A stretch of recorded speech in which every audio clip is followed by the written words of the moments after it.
everyone, welcome back to my channel Medicos Learn and Grow Up. Today's topic red nucleus. It is important topic as an exam point of view and as a medical student आपको पता होना चाहिए कि red nucleus क्या होता है. Then start करते हैं. रेड न्यूक्लियस जो होता है वो प्रेजेंट होता है मिड ब्रेन के टैगमेंटम पार्ट में प्रेजेंट होता है. तो जो रेड न्यूक्लियस रहता है उसका शेप कैसा रहेगा, ओवल और राउंड होता है. Mass of the grey matter, oval round mass of the grey matter होता है.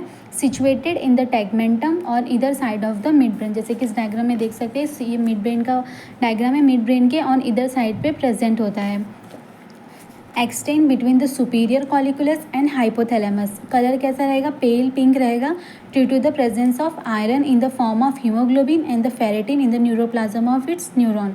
Has two parts, nucleus magnocellularis, nucleus parvocellularis. Connection of red nucleus. Red nucleus में उनके दो कनेक्शन होते हैं, afferent connection and efferent connection. Afferent connection में red nucleus receive करते हैं fibres from the cortico rubral fibre से, पैलिडो रूबरल फाइबर से एंड सेरिब्रो रूबरल ट्रैक से. जैसे कि इस डायग्राम में देख सकते हैं, जो एफरेंट फाइबर्स में इसमें क्या रेड न्यूक्लियस रिसीव करते हैं fibres from the cortex. Cortex के किसके कहाँ से, कॉर्टिको रूबरल फाइबर्स के थ्रू ये कॉर्टेक्स से फाइबर्स रिसीव करते हैं. देन पैलिडो रूबरल फाइबर्स, पैलिडो रूबरल फाइबर्स के थ्रू ये ग्लोब्यूस पैलिडस से रिसीव करते हैं फाइबर. देन सेरिब्रो रूबरल ट्रैक्स के थ्रू ये डेंटेन न्यूक्लियस के थ्रू, मतलब सेरिब्रो न्यूक्लियस के ये जो फाइबर्स होते हैं ट्रैक के थ्रू ये डेंटेस न्यूक्लियस के क्या फाइबर रिसीव करते हैं. एफरेंट फाइबर रिसीव होता है dentate nucleus of the cerebellum से, क्या सेरिब्रो ट्रैक के थ्रू फाइबर्स रिसीव होता है किसमें, रेड न्यूक्लियस में. Then efferent connection. Red nucleus send efferent fibre to spinal cord via rubrospinal tract. जैसे कि इस डायग्राम में देख सकते हैं, जो रेड न्यूक्लियस वो क्या करता है, इफरेंट फाइबर्स को क्या करता है, भेजता है.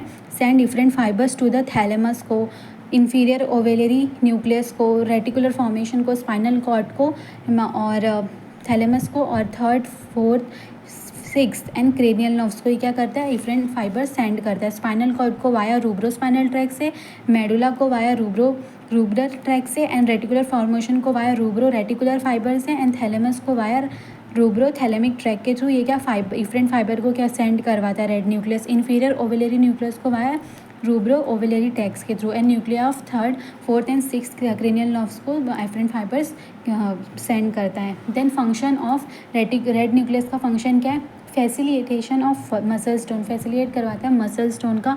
Control of complex muscular movement, जो भी कॉम्प्लेक्स मस्कुलर मूवमेंट्स होते हैं उनको उन पर क्या करवाता है, कंट्रोल करवाता है. Centre for the righting reflexes except the optical righting reflexes. इसके पास सेंटर्स होती है for the righting reflexes except optical righting reflexes नहीं होती. Control of movements of eyeball, इनमें ये फंक्शन क्या करते हैं, कंट्रोल करवाते हैं movements of the eyeball. Control of skilled movement, जो भी स्किल्स मूवमेंट्स होती है उनको कंट्रोल करवाते हैं. स्किल्ड मस्कुलर मूवमेंट्स होती है वो कंट्रोल करवाते हैं. That's it. ये था इसका फंक्शन एंड इनके कनेक्शन.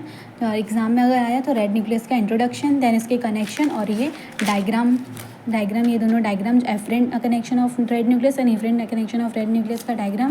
देन उसको ही डायग्राम को वापस लिख देना है बस. डायग्राम अगर समझ जाएगा तो ये afferent connection efferent connection easy रहेगा. Then function of the red nucleus. That's it.